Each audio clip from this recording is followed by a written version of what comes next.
Claro, es bien difícil el panorama porque el año pasado, en medio de la pandemia, estábamos ahí, como que teníamos mucho más presencia, más control, estábamos ojo con lo que los niños hacían, pero ahora que ya todos volvimos a nuestras actividades plenamente presenciales, muchos, ¿no?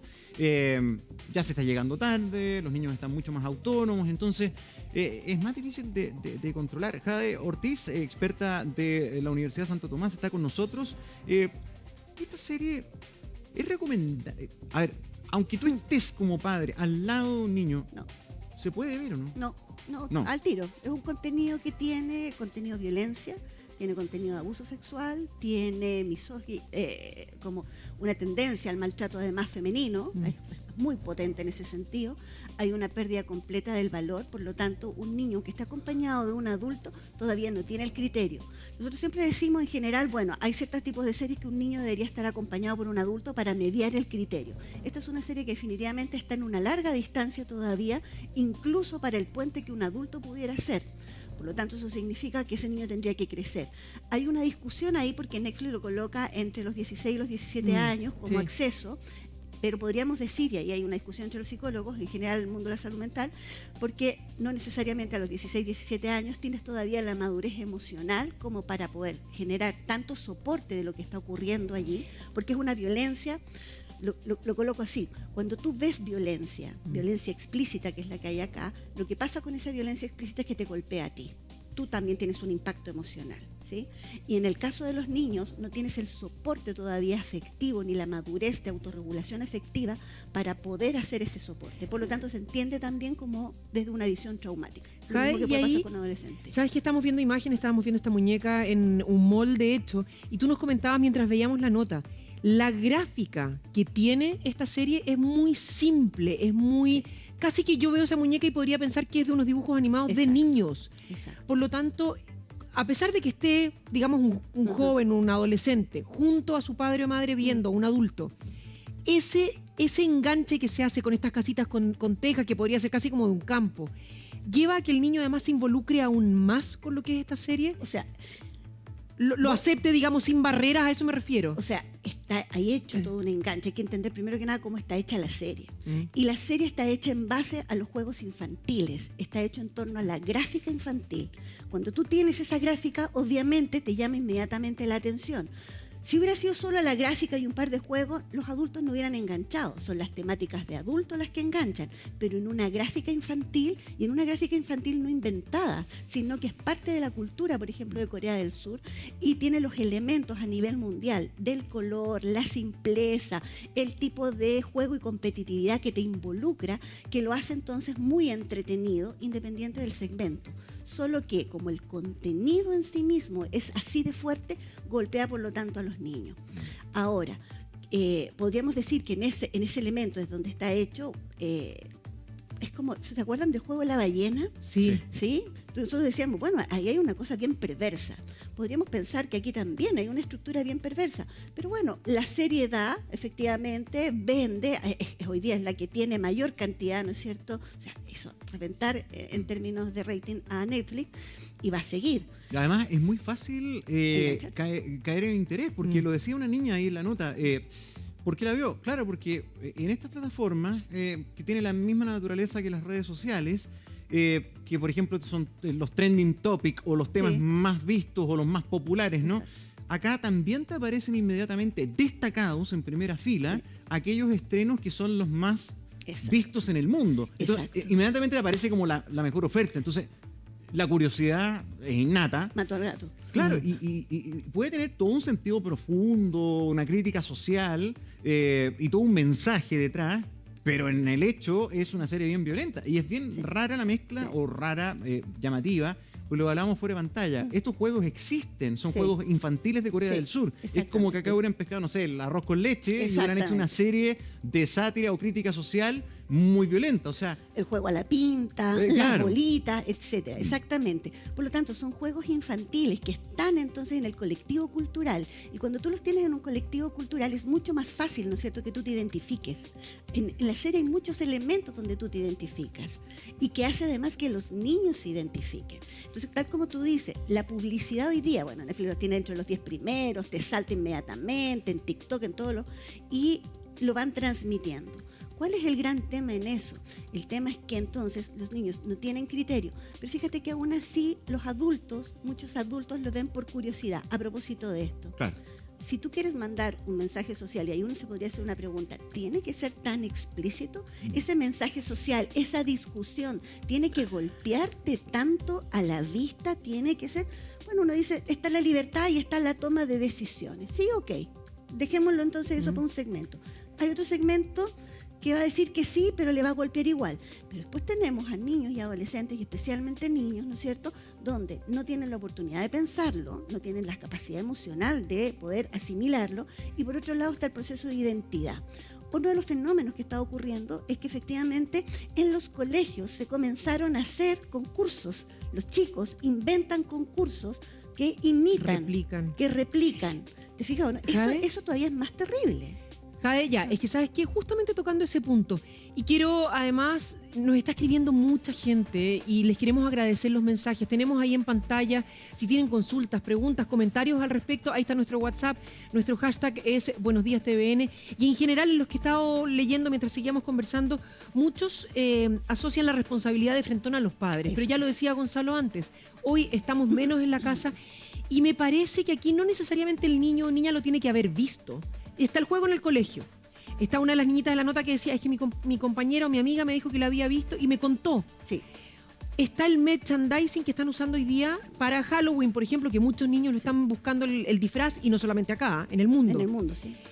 Entonces somos los adultos los que abrimos la puerta, en definitiva, a que los niños no solamente lo vean, sino que lo comenten, lo tengan acceso. Agradecer de nuevo las opiniones que nos están mandando. Y Jade, tal vez la pregunta principal es, si mi hijo o hija, un niño aparentemente súper normal, igual que la media, ve esto, ¿cambia su conducta? Puede cambiarla, claramente. Mira, ¿qué tan vulnerable es a ese cambio? Eso es lo que voy. A ver, los cambios en el comportamiento tú los puedes ver inmediatamente, corto, mediano, largo plazo, dependiendo de la crianza, dependiendo de los recursos del niño, dependiendo de la contingencia, es decir, ¿qué significa dependiendo del ambiente? Nosotros podemos aprender muchas cosas y no las vamos a generar una respuesta, no vamos a demostrar la respuesta hasta que el ambiente se dé. Por lo tanto, ese niño puede verlo, el ambiente en la casa no da nada, el colegio no da un ambiente y no va a tener una respuesta que nosotros dijéramos, le afectó. Por la respuesta nosotros decimos le afectó. Pero puede ser efectivamente que en un contexto, por ejemplo, de competitividad, en un contexto de juego, aparezca el comportamiento, ¿no es cierto? Porque el contexto, el medio, abrió ese cerebro, ¡pum!, el chispazo, y por lo tanto se demostró lo que yo aprendí. Por lo tanto, es lo que estamos mirando y que tiene que ver con el aprendizaje por imitación, el proceso de identificación, queda marcado en nuestro cerebro. Vamos a responder a eso y vamos a demostrar lo que aprendimos o cómo vamos a reaccionar dependiendo del contexto. Entonces sabemos que corto, mediano, largo plazo no sabemos qué va a pasar porque no sabemos qué está pasando todavía con el aprendizaje en ese cerebro. Pongámoslo así como la zona negra, en la zona negra que no podemos ver de manera directa. Después tenemos otro grupo que ya lo está haciendo porque los contextos se están abriendo. Contextos de conversaciones, narrativas, ¿no es cierto? Por lo tanto, a través de las redes sociales, etcétera, las narrativas en los colegios, entre los compañeros, al que se le ocurre, y juguemos a esto, y es muy entretenido. Y el contexto es súper fácil, es una cuestión que se pone de moda. Claro. Aunque a lo mejor un niño o una niña no lo haya visto, y ya se habla del tema, se juega un tema y a veces sin saberlo. Exacto. Pero mira, Gonzalo, la gente está opinando, sí. Sí, sabes que antes de ir a la opinión de la gente, que las vamos a estar revisando ahora, sabes que quiero poner un ejemplo súper claro. Cuando uno como papá de repente lleva a los niños de la familia al sur o los lleva al campo y dice, qué rico, va a aprender que los huevos no vienen en una caja en el supermercado, sino que vienen de la gallina. ¿Tú qué es lo que quieres? Darle una experiencia de inmersión a tu hijo o hija respecto de ciertos estímulos. Ajá. Y por repetitividad, porque vamos todos los días al gallinero a buscar un huevito, entienda que los huevos vienen de la gallina. Exacto. Esto es exactamente lo mismo. Me encanta lo que tú acabas de decir, sobre todo cuando dices inmersión. Efectivamente, eso es. Y cuando tú estás en la tele, cuando tú estás jugando juegos de rol o lo que sea, tú haces una inmersión. La diferencia es que un adulto puede distinguir entre segmentos más chicos, por el desarrollo del pensamiento. Yo no distingo todavía realidad de fantasía. A medida que voy creciendo, voy generando realidad de fantasía. Después de eso, hay un proceso donde yo defino, ¿no es cierto?, en la literalidad de lo concreto, de lo abstracto. Cuando yo soy adulto y por lo tanto tengo capacidad abstracta, hago un límite de, bueno, esto es una fantasía, esto no ocurre, esto no tengo que hacerlo. Cuando eres niño, me encantó tu palabra, la inmersión, ¿no es cierto? Sí. Y eso significa que te empapas. Tu cerebro, por lo tanto, ya tiene ese estímulo. Ese es el tema. El cerebro ya tiene ese estímulo, el cerebro ya tiene ese aprendizaje. Y vuelvo a insistir, y los contextos, ¿no es cierto? Este boom que tenemos genera una cantidad de contexto enorme. Entonces, ¿qué es lo que tenemos que hacer? Aquí es el control de la parentalidad. Así de simple. En el fondo no, tenemos que estar encima, preocupados, porque hay un criterio que todavía no está formado. Pero la gente también está opinando. Yo creo que es un tema súper de familia. Vamos a leer una de estos mensajes. Soy Iván. El hashtag, recuerde, Buenos Días TVN. Siempre es fácil culpar una serie, un videojuego o etcétera. Pero hay una gran responsabilidad de los padres y madres que pueden ver o no pueden ver mis hijos. Se saltan esa gran responsabilidad y culpan a los demás. Yo suscribo eso. Somos responsables. Hay más opiniones. Sigamos leyendo y les queremos agradecer, por supuesto, que nos escriban y participen. Esa es la idea. Buenos Días TVN, no tiene nada de malo jugar los juegos que muestra el juego del calamar, porque se basa en los juegos reales jugados por los niños en Corea del Sur. Ahí hay otra opinión. Veamos también un mensaje de Manuel. Dice, Clara, ya, vamos a uno de WhatsApp. Respecto del juego del calamar, algo parecido ocurre con los desafíos del TikTok. Recuerden el desafío de la ballena. Y tiene razón ahí, y tú lo decías, Jade. O sea, se podría homologar un poco el fenómeno en el fondo, ¿no? Sí. Que son desafíos que son bastante violentos. Bueno, al final te mueres. Claro. Te matan. ¿Sabes qué? Nosotros acá, y me imagino que en otras sociedades pasa lo mismo, tenemos diversidad de realidades. Sí. Cuando tenemos la fortuna, la suerte de tener un patio, o vivir en un espacio que tiene chances, donde los niños puedan muchas veces distraerse, tener esas activaciones sanas, ¿no? De juegos, en fin, con seguridad. Evidentemente, tal vez que la cuesta no es tan alta, no es tan arriba, pero cuando hay poco espacio en un hogar, cuando hay soledad, cuando no tienes muchas veces con quién dejarlos o con quién cuidarlos, donde no hay un patio, donde hay inseguridad en el barrio, te levantas a las 6, llegas a las 10 de la noche a tu casa. Claro, es más difícil. La tele a veces es casi la única entretención. Oye, el celular y que tienes acceso absolutamente además, a todo. Ni siquiera está en el teléfono, en un tablet. Lo tienes en el teléfono. O sea, tú te ves como segmentos también que tienen pocas opciones económicas, así y todo. El gran tema es que tienen de todas maneras una inversión efectiva en el celular. Y puedes obviamente descargar Netflix ahí, si es que tienes la posibilidad. Ahora, yo quisiera responder desde ese punto como una sopa que se va haciendo, ¿no es cierto?, que son distintos elementos que van armando esta sopa y el caldo que tenemos hoy día. Yo quisiera responder a tres de las cosas que colocaron ahí. Sí, efectivamente, esto tiene una base, ¿no es cierto?, que uno podría pensarlo y asimilarlo al juego de la ballena. ¿Hacia dónde nos va a llevar? Segundo, claro, cualquiera puede jugar y puedo jugar los juegos que están ahí porque son juegos de niños. Si yo soy un adulto puedo hacer la diferencia. Si yo soy un niño no puedo hacerlo porque me engancho justamente con eso que está ahí, pero me engancho además con esa competitividad y me engancho con la destrucción. Ojo con eso, hay una gran diferencia. Un tercer tema tiene que ver justamente con que el control parental es fundamental. Y nosotros no tenemos en nuestro país, lamentablemente, todavía una capacidad de control parental.